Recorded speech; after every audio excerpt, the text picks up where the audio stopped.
Mike Perry was arrested in Claremont, Florida on Saturday for a DUI and failing to sign a citation for a court appearance. During the arrest, he called the officer some names, used some derogatory language, and swore at them. Get mad. These couple of Separate They're a couple of Separate Forget your about feet. it. Hey, it's fine. Yeah, take a look at that receipt, motherfucker. Your wife ain't got shit that cost that much. How about that? Mike Perry apologized for those actions. I am writing this to express my deepest apologies for the inappropriate and disrespectful language I used towards members of the Claremont Police Department.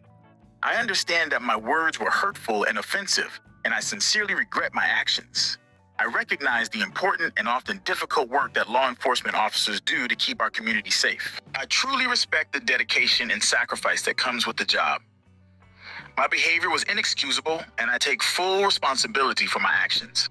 Please know that this incident does not reflect how I truly feel about the police department, and I will make every effort to ensure this type of behavior never happens again. I hope you can accept my apology as sincere. Mike Perry last fought in boxing and lost to Jake Paul. Previous to that, he beat Thiago Alves in BKFC. UFC 312 is going to take place in Sydney, Australia, Saturday, February 8th. The local time in Sydney, it's going to be February 9th. Maybe the return of Alex Volkanovski on that card. Maybe DDP versus Strickland if they don't do that in January. Maybe Adesanya is a candidate to be on that card as well. What matchups do you think they're going to put on that card? Let me know in the comments. Dana White's been complaining a lot about the people doing the rankings. He was asked why the UFC just doesn't do the rankings themselves. No, we can't do it. I don't think that it's right that we would do the rankings. No matter how unbiased you try to be, it's impossible. And I'll be honest with you. There are some fighters I don't like. There's fighters that I really like.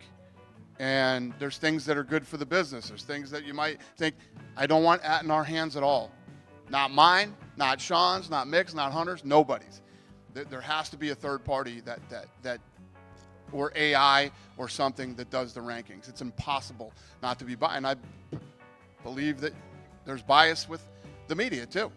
It's impossible not to be biased. Former UFC fighter Jimmy Rivera competing in bare knuckle boxing, BKFC, November 9th in Billings, Montana. He's fighting for the featherweight belts. Next Invicta event, Invicta 58, November 6th, headlined by Emily Ducote. Ducote had 5 fights in the UFC. She lost her last one to Vanessa Demopoulos via split decision, and she's no longer in the UFC roster. Makhachev versus Nicholas Mota, November 23rd in Macau. Mota's coming off a knockout victory in 63 seconds over Tom Nolan.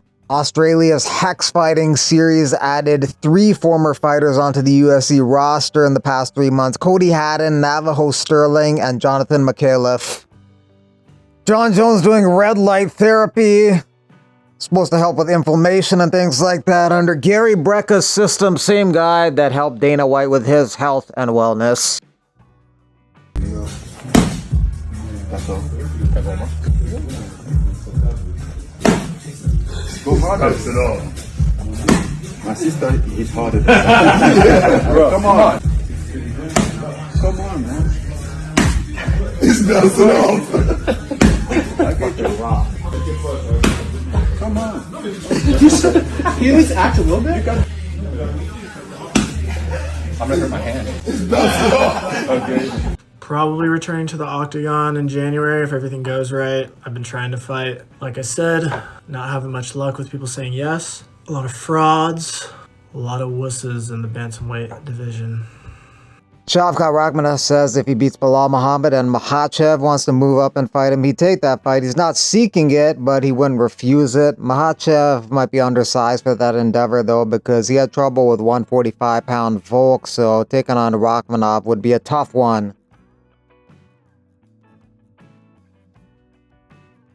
I guess he thought he was tougher or blah, blah, blah, and he wanted to start trash talking about me, calling me a fake champion. I'm like, you got a tough test in front of you. Like, you're going against Max Holloway, you're looking past him, and he's gonna slap you around. Like, if you want to talk to me in person and you want to get slapped around, we can get slapped around. So it's like, for myself, it's fun to talk trash to these guys, but for Ilia, it's fun because he thinks he's good at trash talking, but he's not. Even with his last post, he like literally copy and pasted a whole meme that Shavkat shared last time, and it was like, bro, at least be original with what you come up with. You have the fake Conor McGregor tattoos, you have the fake Kobe Covington trash talk, and now you're stealing other trash talk memes. This is like stupid. No finishes, no knockouts, no knockdowns, no girlfriend, no kids. Belal has never finished any man or woman.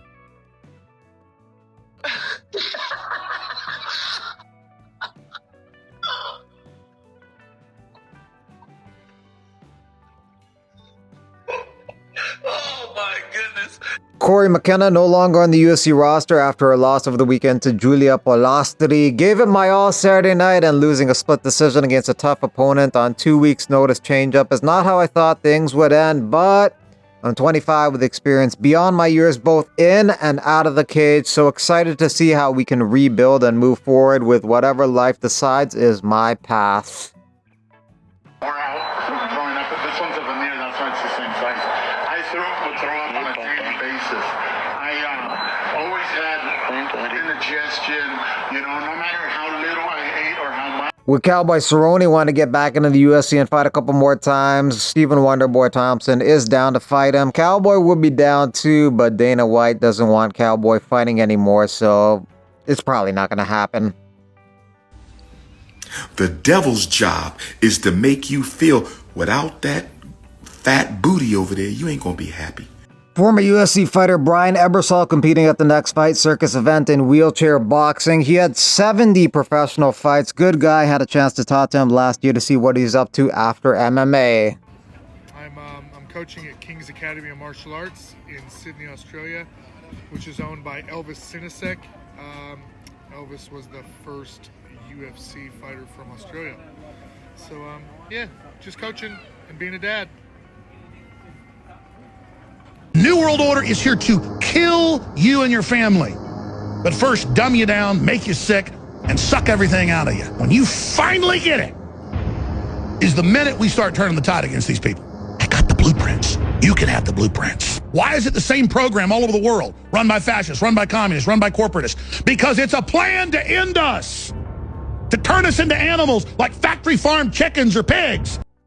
Rob Font taking on Kyler Phillips in a bantamweight contest on the weekend on the UFC card. One of the more interesting fights on the main card this Saturday. Should be an interesting striking battle. Kyler Phillips is the biggest favorite on that card. After that, it's Robulis to Spain versus Austin Lay, and Robulis is over a 3-1 favorite to win that fight.